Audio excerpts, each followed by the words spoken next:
얘들아, 안녕. 아람쌤입니다. 오늘은 247쪽, 지난 시간에 이어서 태평천하 뒷부분 수업 시작하도록 하겠습니다. 지난 시간에는 절정 부분을 했으면 이번 시간에는 결말 부분으로 한번 정리를 해볼게. 사회주의라니, 지난 시간에 이어서 윤직원 영감이 종아기가 사회주의 운동에 참여해서 경시청에 잡혀간 거에 대해서 굉장히 지금 화를 내고 있는 상황인 거지. 집이 떠나게 큰 소리로 포효를 하면서 막 공격적인 모습도 보여주고, 그놈이 사회주의를 하더니 참말이냐? 참말이요. 믿기지가 않는 거야. 왜냐면 윤직원 영감은 종아기를 제일 믿고 있었는데 지금 믿는 도끼에 발등이 찍힌 상황인 거지. 그래서 여기 밑에 보면은 굉장히 지금 화를 내고 있는 부분들이 있는데, 뭐 쳐 죽일 놈, 깎아 죽여도 아깝지 않을 놈, 막 심각하게 오사육시를 할 놈이라고 얘기를 하면서, 자, 오사육시 같은 경우에는 오사가 형벌이나 재앙으로 제 목숨대로 살지 못하고 비명에 죽는 걸 얘기를 하고, 육시 같은 경우에는 이미 죽은 사람 시체에다가 다시 목을 베는 형벌을 얘기를 하는 거거든. 그러니까 굉장히 심하게 지금 화를 내고 있는 상황인 거야. 그래서 보면은 지금 왜 화를 내고 있냐면, 윤직원 영감이 생각하기에는 지금 이 시기가 아주 좋은 세상이니까, 오죽이나 좋은 세상이니까 이렇게 얘기를 하고 있는 거지. 윤직원 영감이 말하는 태평천하를 의미하는 거겠지. 태평천하. 근데 지금 이 태평천하인데 지금 이 시대적 상황은 어떤 상황 속에 있어? 그치? 지금 이 시대적 상황은, 작품에 반영된 시대적 상황은 일제강점기야. 자, 일제강점기에 다른 일반 민중들은 어떻게 살고 있었을까? 자, 지금 정리를 해보면 일반 민중들은 굉장히 고통스럽게 살고 있었을 거예요, 일제강점기가. 그런데 윤직원 영감은 지금 이 일제강점기 시기를 태평스럽고 편안한 시기라고 생각을 하고 있는 거지. 태평스럽고 평안한 시기로 지금 여기고 있는 거야. 굉장히 아이러니한 거지. 지금 이 상황을 보면은 일반 민중과 윤직원 영감이 굉장히 상반되게 괴리된 지금 모습을 보여주고 있는데, 이렇게 다른 사람들은 다 고통을 겪고 있는 상황에서 윤직원 영감이 태평하고 평안을 느끼고 있는 이 시기, 이런 상황 자체가 지금 윤직원 영감의 잘못된 역사의식을 반어적으로 보여주면서 윤직원 영감을 풍자하고 있는 거라고 정리를 할 수가 있겠지. 자, 그 다음에 밑으로 내려가서 보면은 굉장히 계속 막 화를 내고 있어. 보면은 화적패가 있느냐, 불황당 같은 수령들이 있느냐, 이렇게 얘기를 하면서 윤직원 영감이 살았던 모습들은 이랬는데, 지금 자 봐라. 지금은 거리거리 순사고 어쩌고 저쩌고 지금 조선 놈들 다 보호해주고 있다라고 얘기를 하고 있는 이 장면. 이 장면을 보면은 이 시대적 배경을 알 수 있는 부분이 지금 드러나고 있는 거지. 이 부분에서는 당시 사회가 일제강점기라는 걸 알 수 있는 부분이라고 볼 수가 있겠지. 당시가 일제강점기임을 알 수 있는 부분. 그래서 이게 얼마나 고마운 세상이냐라고 얘기를 하면서 지금 제것지니고 앉아서 편안하게 살 태평세상. 자, 이걸 태평천하라고 하는 것이 하면서 이 태평천하라는 말에서 다시 한번 정리를 해보면, 지금 요 윤직원 영감이 얘기하고 있는 부분에서 윤직원 영감의 가치관이 지금 잘 드러나고 있어. 자, 한번 정리를 해볼게. 윤직원 영감의 가치관. 일단 첫 번째로 태평천하라고 하고 있는 이 부분을 보면은 역사의식이 굉장히 잘못되어 있는 인물임을 알 수가 있는 거지. 그래서 여기다가 비뚤어진 역사의식을 드러내는 부분. 그래서 더 풍자적으로 비판할 수가 있는 거지. 그 다음에 이런 태평천하에 태어난 부자놈의 자식이 더군다나 왜 지가 떵떵거리고 편안하게 살 것이지? 라고 얘기를 하면서 나라가 식민지 상황이건 말건 나만, 개인만 잘 살면 된다는 그런 생각을 가지고 있는 거지. 그러면서 또 뭐라고 얘기를 하고 있냐면 세상 망쳐놓을 불황당패라고 얘기를 하고 있는 거야. 이거는 지금 뭐를 이렇게 표현을 하고 있는 거지? 사회주의를 지금 종아기가 지향하고 있는 같이 그 사회주의를 이렇게 부정적으로 생각하고 있는 거지. 그러면 윤직원의 가치관 두 번째, 사회주의를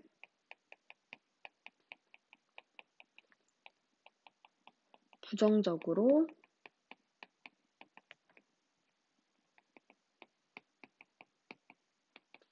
생각하고 있다는 거. 여기까지 이 페이지 247페이지 정리하고 다음 페이지 한번 넘어가 볼게요.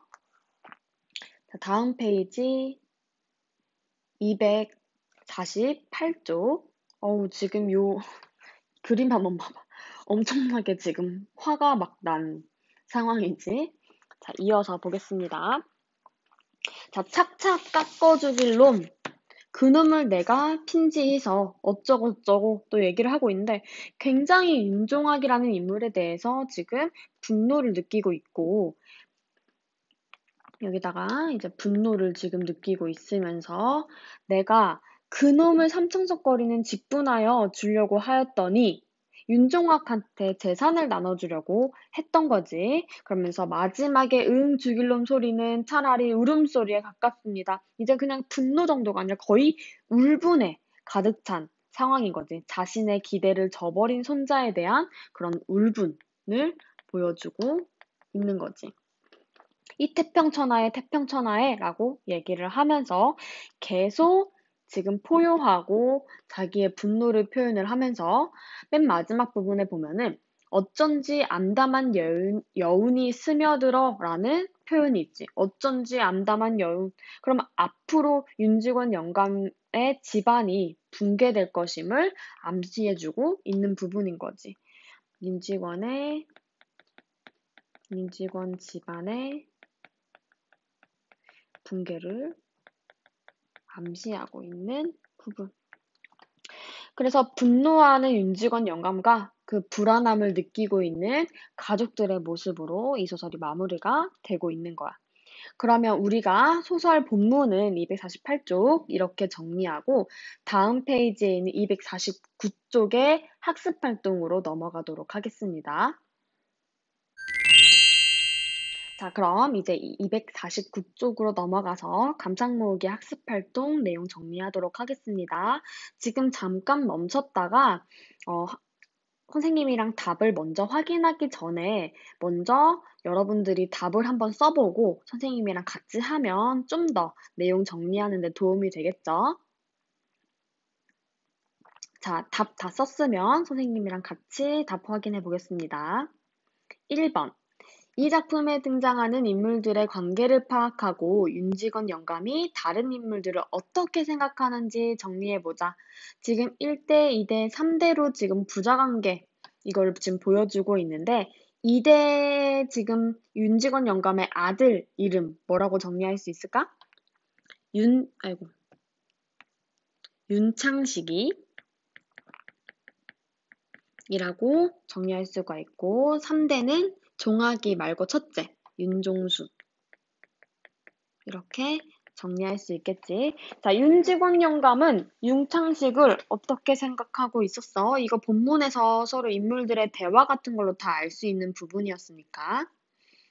자, 정리를 하면 자, 평소에 방탕한 생활을 하고 있으며 돈이 필요할 때만 윤직원 영감을 찾아오는 아들로 여기고 있었고 3대 윤종수 첫째 손자는 현재 방탕한 생활을 하고 있지만 가문을 위해 군수가 되었으면 좋겠다라고 기대를 하는 인물. 그다음에 윤직원 영감이 가장 예뻐했던 가장 신뢰를 가지고 있었던 종아기. 일본 유학 후에 경찰서장이 되기를 기대했으나 사회주의 운동으로 픽업되어 울분을 마지막에 막 진짜 울분을 터뜨리게 하고 분노를 막 느끼게 했던 그런 인물로 등장을 하는 거지. 자, 그러면 여기에 있는 이 등장인물들의 관계를 중심으로 선생님이 하나 필기를 정리를 하면 일단은 여기에 있는 이 인물들이 성격이 다르게 나타나고 있는데 지금 여기에 있는 윤직원, 윤창식, 윤종수를 그리는 모습과 그 다음에 3대 윤종학을 그리는 모습이 서로 다르게 표현되고 있거든. 그거를 한번 같이 정리를 해보겠습니다. 자, 등장인물을 지금 대조적으로 형상화하고 있어. 대조적 형상화. 어떻게 대조적으로 얘기를 하고 있냐면 윤직원 영감, 윤창식, 윤종수는 전부 다 풍자와 비판의 대상으로 그러니까 우리가 봤을 때 긍정적인 인물로서 등장을 하는 게 아닌 거야. 그래서 여기다가 정리를 하면 요 세 인물은 풍자와 비판의 대상이야. 그래서 우리가 작품을 읽어보면은 이 인물들은 작품의 전면에 등장하고 있어. 이게 풍자 소설이니까 작품의 전면에 등장하고 있고 이와 반대로 종아기 같은 경우에는 유일하게 이 소설에서 긍정적인 인물이야. 유일하게.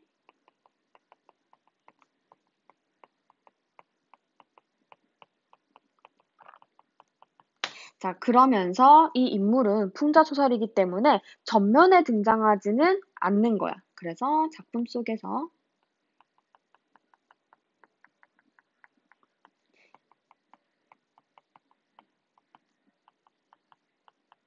실제로 등장하지는 않는다는 거. 그래서 이렇게 대조적으로 인물을 형상화하고 있는 거, 긍정적인 인물과 부정적인 인물을 풍자소설이 어떻게 형상화하고 있는지를 같이 정리를 해봤습니다. 자, 그 다음에 2번으로 한번 내려가 볼게. 2번. 당대 현실에 대한 윤직원 영감의 인식을 찾아보고 이러한 인물을 표현한 작가의 의도를 한번 살펴보자. 자, 지금 당대 현실은 지금 일제강점기의 시대인데 그거를 윤직원 영감은 현실을 뭐라고 인식하고 있었지? 그치, 윤직원 영감은 현실을 태평천하, 태평스럽고 편안한 세상이라고 인식을 하고 있었는데 그거에 대한 근거는 윤직원 영감의 소설 속 말로 우리가 확인을 할 수 있는데 화적폐와 불안당 같은 수령이 없고 그 다음에 일제 치안 유지와 공평한 정책 실시로 오히려 안정된 생활이 가능하다는 거야. 그 다음에 일제가 군사 징병 정책으로 우리나라를 외세로부터 보호한다고 생각을 했던 거지. 이거는 윤직원 영감이 생각하는 근거가 되겠지. 그래서 2번으로 내려가면 우리가 아까 선생님이랑 잠깐 본문에서 정리를 했지만 그걸 구체적으로 다시 한번 정리를 해볼게. 윤직원 영감이 인식하는 현실과 작품 창작 당시의 현실 간의 차이를 파악해보고 이를 통해서 작가가 왜 이렇게 의도했는지 한번 생각을 해보면 일단은 자, 이 부분 정리해볼게요. 이 작품이 발표된 1930년대 후반은 일제가 우리의 민족과 문화를 말살하던 그 시기였잖아. 그리고 우리나라를 병참기지화해서 인적 물적 자원을 약탈하던 그런 아주 힘든 시기였어. 우리 민족이 겪은 심리적 물리적 고통은 매우 극심했는데 그런데 윤직원 영감은 그치 좀 반대인 거야. 윤직원 영감은 이런 시대를 태평천하라고 인식하는 거는 역사의식이 결여된 인물이면서 친일파 대지주로서 지금 자기가 누리고 있는 거에만 관심이 있다는 거를 보여주고 있다는 거야. 그럼 작가가 왜 이렇게 표현을 했을까? 이렇게 형상화를 했을까를 다시 한번 정리를 해보면 작가는 윤직원 영감을 통해서 그때 당시에 윤직원 영감과 비슷했던 사람들, 반민족적이고, 반사회적이고, 반사회적이고 친일적 성향을 지닌 사람들을 풍자하고 동시에 우리가 살고 있던 그 시대의 식민지하의 바람직한 가치관과 현실 대응 방식이 무엇인가를 암시하고자 독자들한테 이런 메시지를 전달하고 싶어서 이렇게 표현했다, 형상화했다라고 정리할 수가 있겠죠. 자, 그 다음에 마지막 학습 활동 다음 페이지 넘어가서 250쪽에 3번 같이 정리해 보겠습니다. 다음 글을 바탕으로 작품에 나타난 서술상의 특징을 정리하고 그 효과를 생각해보자.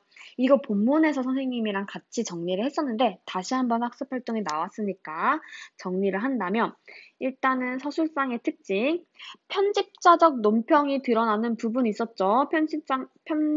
왜 이렇게 오늘 혀가 꼬이지? 편집자적 논평이 나타나는 부분. 그것은 당시 나한테 불리한 세상에 대한 격분된 저주요, 겸하여 웅장한 투쟁의 선언이었습니다. 그 다음에 윤직원 영감은 과연 승리를 했겠다요? 이런 부분들이 편집자적 논평이라고 볼 수가 있겠지. 그 다음에 두 번째는 또 어떤 표현들이 있냐면 뭐뭐겠다요, 뭐뭐입니다 이런 어투를 사용하고 있다는 거. 그래서 이 부분들 뭐뭐겠다요 이 부분은 여기에 있겠다요 라고 하는 부분들 뭐뭐 했겠다요 이런 부분들이 또 있고 이거 판소리적 문체라고 정리했었지. 여기다가 한 번 더 요거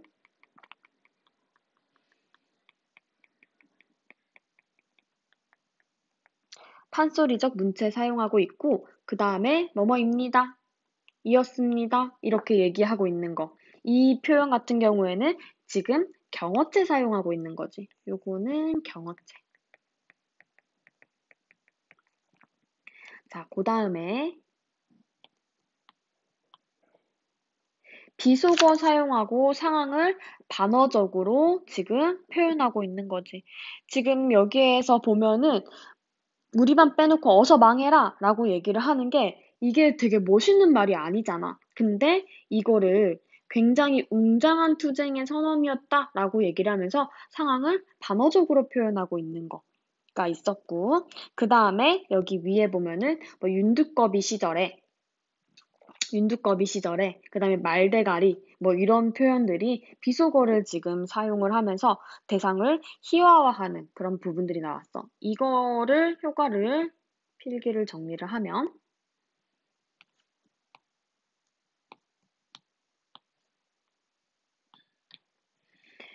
서술자의 개입을 통해서 작가의 의도대로 인물을 비판하는 효과가 있고 왜냐하면 서술자가 개입을 하면 그 인물을 독자가 그냥 내가 느끼는 대로 해석하는 게 아니라 서술자가 이 인물이 내가 지금 비판의 대상이야 라고 거의 언급을 해주는 거기 때문에 작가가 의도한 바대로 독자들이 비판적으로 느낄 수가 있겠지. 그 다음에 경어체 문장이랑 판소리적 문체를 사용을 해가지고 독자랑 가까운 위치에서 인물을 효과적으로 조롱하고 희화화할 수 있다는 거. 그 다음에 비속어랑 반어적 표현 사용해가지고 대상을 희화화하고 격하해서 오히려 웃음을 유발해서 풍자의 효과가 있다. 이렇게 3번 학습활동 정리하겠습니다. 우리 이렇게 2시간 동안 해서 태평천하 작품 정리를 했고 다음 시간에는 또 2시간 동안 광장 소설 같이 정리해 보도록 하겠습니다. 여기까지 듣느라 정말 고생 많았어요. 다음 시간에 봅시다.